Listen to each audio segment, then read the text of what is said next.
Welcome to PatchLog. This week, things got turbulent inside OpenAI. The company's former product chief and the head of Sora both walked out the door, and Sora itself is being shut down. Meanwhile, the AI coding tool Cursor just hit a $50 billion valuation on its way to raising another $2 billion after growing revenue 20 times in a single year. On the security side, MIT Technology Review uncovered a thriving black market on Telegram for its tools that can fool your bank's face scan, and it's growing at an alarming rate. Apple dropped a detailed roadmap for 15-plus products coming later this year. And China's AI models are quietly eating the world, one token at a time. 5 stories, let's get into it.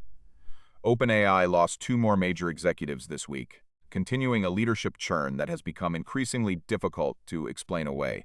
Kevin Weil, the company's vice president for science, is leaving, along with Bill Peebles, the head of Sora, OpenAI's text-to-video product. And that departure isn't just about people leaving. It comes as OpenAI is shutting down Sora entirely and dissolving its science team. These aren't roles being restructured. These are people who built significant parts of OpenAI's product portfolio walking out. The exits come just weeks after Fidji Simo, the company's product and business chief, took a medical leave. Kate Rauch, the marketing lead, stepped down for cancer recovery, and Brad Lightcap, the operating chief, shifted into a vague special projects role.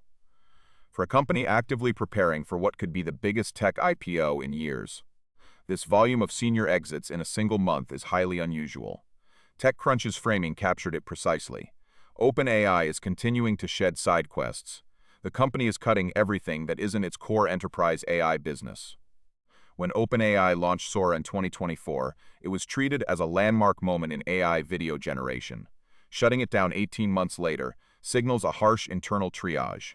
The story here isn't individual executives, it's the emerging portrait of an OpenAI dramatically narrowing its focus ahead of going public, betting everything on enterprise AI before the IPO window closes.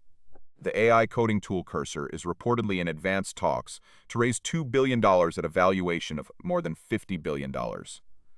And if that number sounds startling, consider where it was just 6 months ago, $29 billion. Cursor, made by a startup called Anisphere, has grown at a pace that is genuinely hard to process in real time. The company hit $100 million in annualized revenue in January 2025, $500 million by June, $1 billion by November, and $2 billion by February 2026, a 20 times revenue increase in 13 months. Andreessen Horowitz is reportedly set to lead the round, with NVIDIA and Thrive Capital also participating. And the NVIDIA involvement is particularly meaningful. When the world's most important chip company backs an AI coding tool, you're watching infrastructure-level bets, not just startup venture returns. The broader context matters. The AI coding wars are genuinely heating up, with GitHub Copilot, Google's Gemini Code Assist, and a growing field of competitors all fighting for enterprise developer budgets. But Cursor did something most of them haven't. It converted individual developers into paying customers at massive scale before enterprise deals were even the focus. 1 million paying customers, 2 million total users.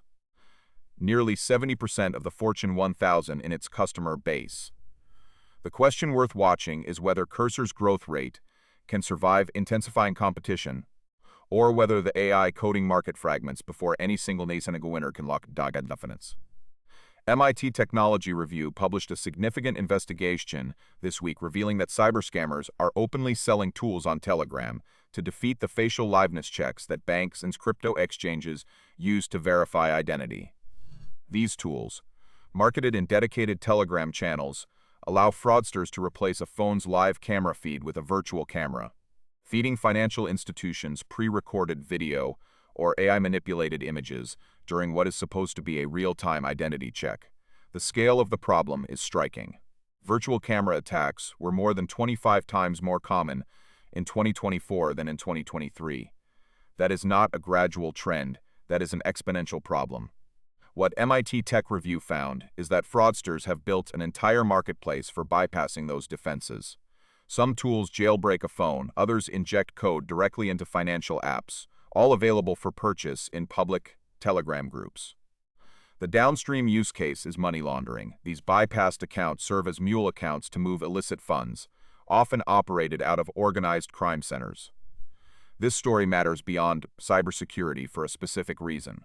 The financial industry has been rapidly expanding AI-based identity verification as a replacement for older document-only checks. The assumption built into that expansion was that AI liveness detection would be difficult to spoof at scale. These Telegram markets are proving that assumption systematically wrong, and the tools are being sold openly to anyone who knows where to look. Apple this week laid out the clearest picture yet of what the rest of 2026 will look like from a hardware perspective, and it is a genuinely big year, according to 9to5Mac. Apple has more than 15 new products planned before the year ends, spanning every major product line. The headline item, the iPhone 18 lineup, includes a new iPhone Ultra, Apple's first foldable iPhone.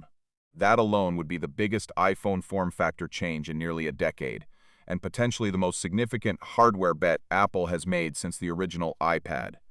But the foldable phone is only one piece.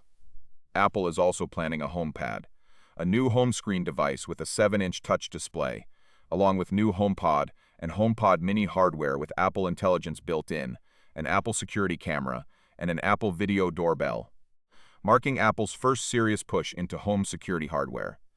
The connective thread across all of these products is consistent. Apple Intelligence is the spine. Nearly every device on this list is being designed around ambient AI, audio context, visual awareness, on-device reasoning. What's particularly interesting is the home hardware pivot. For years, Apple's home strategy was reactive. HomePod was a Siri speaker that couldn't keep up with Alexa or Google Home. The combination of a touchscreen hub, cameras, and a doorbell suggests a much more coordinated smart home bet. The quiet story might be that Apple is finally making a serious architectural play to own more of your physical living space. Bloomberg reported this week on what is becoming one of the clearest and most concrete trends in the global AI race. China's cheap AI models are capturing global market share, token by token. Chinese AI companies, including open-source models like DeepSeek, plus products from Alibaba, Zhihu, and others, are attracting users across the US, Europe, and Southeast Asia because they offer competitive or comparable capabilities at significantly lower costs. The token economy framing Bloomberg uses is deliberate. AI consumption is increasingly measured in tokens, and China's ability to generate tokens cheaply is translating into a real structural advantage.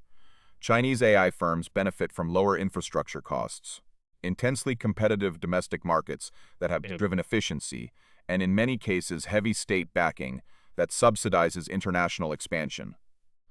What Bloomberg's reporting highlights is that U.S. chip restrictions target frontier model training, but the real battleground is open-source and API-level deployment, where cost structure matters more than raw benchmark performance. Alibaba this month quietly released a video AI model, codenamed Happy Horse, that topped global rankings on debut, not built in San Francisco, built in China, and immediately competitive at the top of global leaderboards.